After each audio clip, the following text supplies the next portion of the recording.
విలాసాల కోసం వందల కోట్లు ఖర్చు పెడుతున్న కూటమి పెద్దలు ఆరోగ్యశ్రీ కోసం నిధులు కేటాయించలేరా అంటూ మాజీ డిప్యూటీ సీఎం అంజద్ బాషా ప్రశ్నించారు. రాష్ట్ర ప్రభుత్వ తీరుపై ధ్వజమెత్తారు. కూటమి ప్రజా వ్యతిరేక విధానాలకు పాల్పడుతుందని ధ్వజమెత్తారు. అందుకోసమే వైసీపీ ప్రజా ఉద్యమానికి శ్రీకారం చుట్టిందన్నారు. ఈ నెల 28న ఉద్యమాన్ని రాష్ట్ర వ్యాప్తంగా చేయనున్నట్లు వెల్లడించారు. ఇక ప్రస్తుత ముఖ్యమంత్రి చంద్రబాబు కార్పొరేట్ సంస్థలకు వత్తాసు పలుకుతూ ప్రజా సమస్యలను గాలికి వదిలేస్తున్నారని ఆరోపించారు. ప్రజా ఉద్యమాన్ని శ్రీకారం చుట్టడం జరిగింది. మరి ఈరోజు ఈ రాష్ట్రాన్ని అమ్మేసే దిశలో అడుగులు పడుతున్నాయి.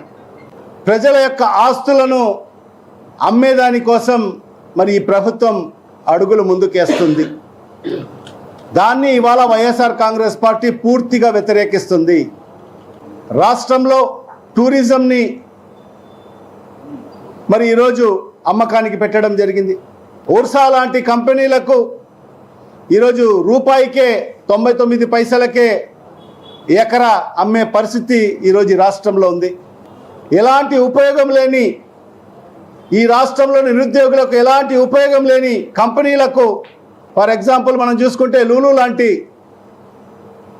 కంపెనీలకు వేలాది కోట్ల రూపాయల భూముల్ని వాళ్ళకు అంటబెట్టే కార్యక్రమాన్ని మరి ఈరోజు ఈ రాష్ట్రంలో మనం చూస్తున్నాం. ఈరోజు మెడికల్ కాలేజీలు 10 మెడికల్ కాలేజీలు ఈరోజు ప్రైవేటీకరణకు అమ్మేయాలని చెప్పి ప్రైవేట్ వ్యక్తులకు, కార్పొరేట్ సంస్థలకు అమ్మేదాని కోసం మరి ఈరోజు ఈ ప్రభుత్వం అడుగు ముందుకు వేయడం జరిగింది.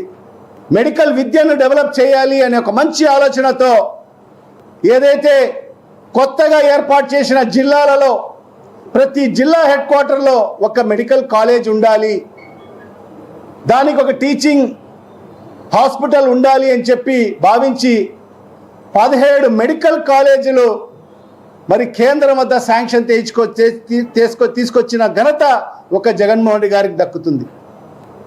మరి ఇవాళ ఈ సందర్భంగా ఒకటే చెప్తున్నాను, మరి ఈ కూటమి ప్రభుత్వం యొక్క పెద్దలు